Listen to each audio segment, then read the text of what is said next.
Here we are then at the end of the second week of UEFA Euro 2024 previews, and we end on a really nice team here of Denmark. They have a slightly patchy record when it comes to qualifying for the FIFA World Cup, but they've made 8 of the last 10 European Championships. Although even when they don't qualify, they sometimes find themselves in a victorious position, as they infamously won Euro 92 without even qualifying. Long story short is that Yugoslavia was subject to sanctions by the UN Security Council that banned them from competing. And Denmark finished second in their qualification group and therefore were given their place instead.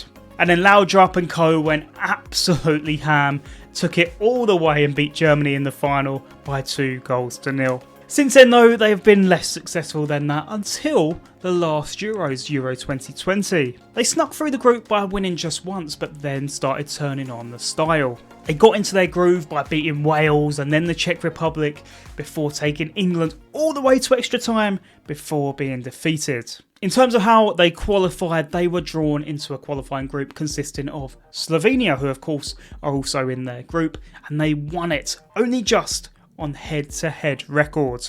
Rasmus Hojlund was their danger man as well. He scored 7 goals in 10 matches to help them qualify in first position and ultimately take them to the finals of Euro 2024.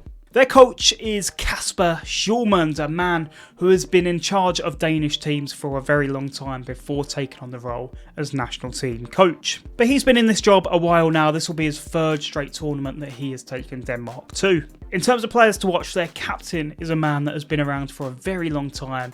It's 35-year-old Simon Kjær. He is the Danish record appearance maker with 131 caps and is still playing regularly for AC Milan. Although this time around he may have to settle that his starting place could be on the bench. Their star player is a man we've just mentioned. It's Rasmus Hojlund, of course the scorer of 7 goals in qualification. He's had a differing middling season with Manchester United, but it's very clear that the potential for him is there.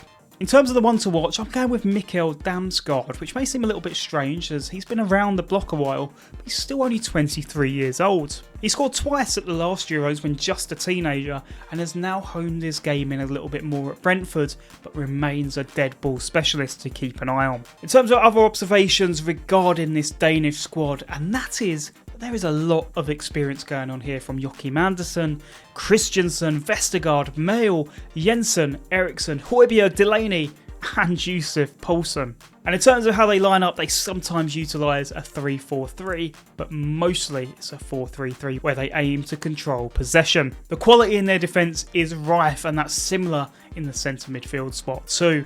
The wings remain their biggest question mark though, with a slight lack of pace. In terms of what they hope will happen is they hope they can enact revenge on England, beat them to top spot and then carry themselves all the way through to the final and secure another surprise Euros victory. In terms of what I think will happen though is I think they're going to slip up to Slovenia in the group and thus finish in 3rd, which will be enough to go through, but then I think they're going to face Portugal in the last 16, who will send them packing. Their odds for the tournament sit at 40-1, just a couple of tiers below the favourites. And that rounds it out. Our second team in Group B is done, and the end of the second week of Euro 2024 qualifiers. Let me know your thoughts on Denmark down below, how you think they're going to get on. Can they perhaps go all the way once again? I probably think the answer is no. But for now, thank you all so much for watching. I will see you guys on Monday for another Euro 2024 preview, which may be Serbia.